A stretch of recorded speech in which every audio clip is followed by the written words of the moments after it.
Ikaw ba'y naghahanap ng murang computer, Chromebook, at kulang sa budget? Dito guys, ayan, napansin ko nga ito habang nakapila kami dito sa Ever Commonwealth LTO, nag-renew lang license. Napansin ko po ito naka-sale sila sa REM PC. Ayan, ang mura ng mga laptop dito, desktop, ayan, nag-start po sila. Ang kanilang price ay 3,499. Ayan, kung makikita nyo guys, pwede kayong mamili. Napakarami po.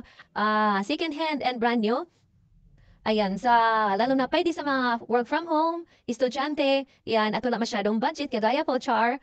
So pwede niyong i-visit ito guys, ang REM PC. So, nakita ko lang talaga to, gusto ko i-share para naman sa gusto rin magkaroon ng laptop at kulang sa budget. So dito pwede niyong i-check dito, tingnan niyo. Meron silang FB page guys, REM PC. So check niyo na lang, ayan. So natuwa lang ako kasi, sabi ko, ang dami na kasi lang mamura, samantalang ang mamahal na ng mga computer, diba? So, mayroong second hand, ayan, ito yan, REM PC Computer Trading.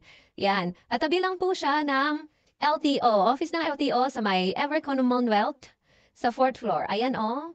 So may mga naka-hard disk, meron na ring SSD, kagaya nitong 399, napa SSD na po siya, tapos 4 GB memory and 8 GB. So ayan guys, nakita ko lang siya, kaya video ko na rin para sa mga may gusto lang. Ayan oh, di ba? Kasi nalibang ako kakatingin kasi ang mamura nga. So ayan po ang kanilang store, REM PC Computer Trading. So, ayun lang guys. Ilalagay ko na lang din yung Facebook nila. Although, hindi ko naman ito pinopromote. Pero, nakita ko din. So, that's it in this video. Thank you for watching.